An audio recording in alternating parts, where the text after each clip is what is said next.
we know not to meet people online, but then I think that's the whole thing. Every teenager knows that one of the first rules is to ignore your parents a bit, because they know what's best for you, but they're strict and they say some things you just don't believe. It's why teenagers are famous for doing that. They've always rebelled. It's what they do.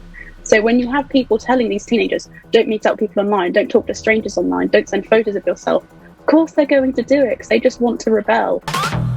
Overdrive.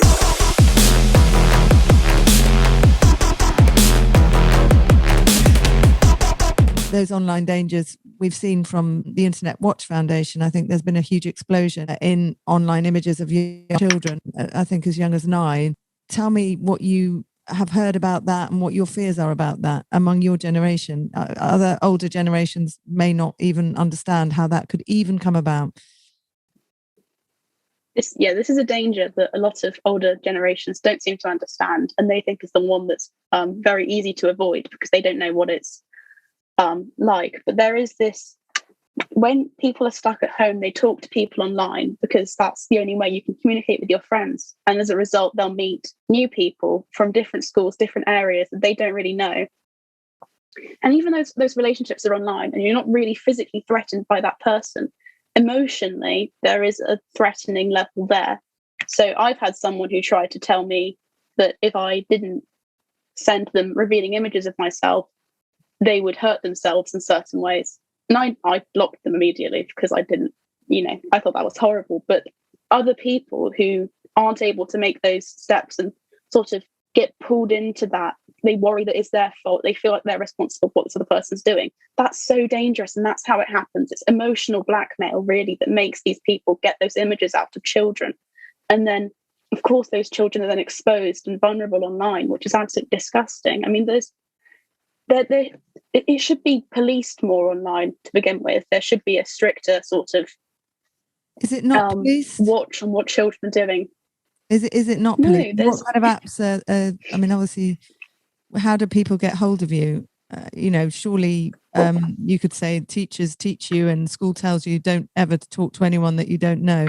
But I know that's not happening. So what's going wrong?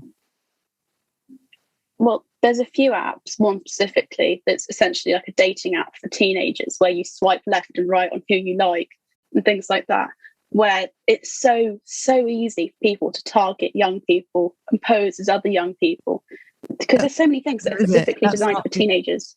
Younger one. What's the young teenage app? Yubo.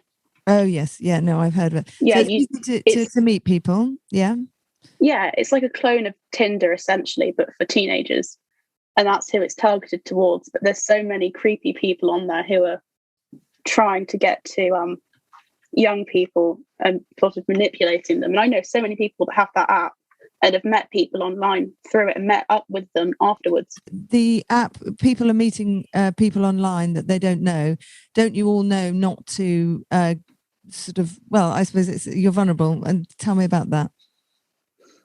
Well, of course, we know not to meet people online, but then I think that's the whole thing. Every teenager knows that one of the first rules is to ignore your parents a bit because they know what's best for you, but they're strict and they say some things you just don't believe. That's why teenagers are famous for doing that. They've always rebelled. It's what they do.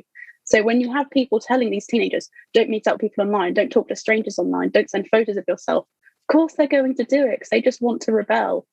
So then you get into these really dangerous situations where you have teenagers being taken advantage of, and there's absolutely nothing between them and these predators that can stop it. And do you think the government haven't? Yeah, well, has the pandemic exacerbated the problem as far as you're aware? Absolutely, because you have people who are lonelier than ever, looking for people to meet, looking for friends online, people to talk to, because their own friends are busy or feeling low themselves. They look for people online, they can very easily get taken advantage of because they're more desperate than ever to find that socialization that school used to be and has been taken away from them. So the government, by doing this, has made children even more vulnerable than ever to predators, essentially. And do you know of children or young teenagers that have actually done things online that you would worry about? And what sort of absolutely. Not identifying anyone, but people that have posted images and things have come wrong for them.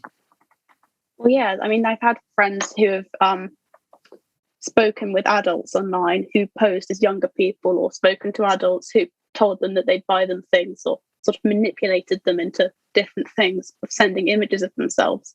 And it's the most demoralizing thing, I think. I mean, when they've spoken about it, said it feels disgusting. It makes you almost feel dirty when you've done it. And So I think a lot of these catfishing, when someone poses, is that, am I right? I might have the wrong term. Yeah. When someone poses as a younger person and then sort of tricks them almost into sending images, and then they're actually not. But how and then it's revealed that they are not a young person and they're older person.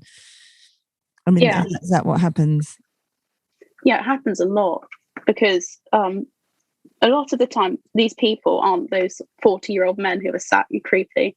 They're 20-year-olds, in their early 20s, 20-year-old men, and they sound like they're our age. They can look like they're our age, but they're just not. But it's easy enough for them to pretend they're 18, 17, who look a bit on the older side, and that's convincing enough. Or even a 19 or 20-year-old who's being honest about their age, but as a 17-year-old or a 16-year-old, you already feel like you're practically an adult, even though you're not really.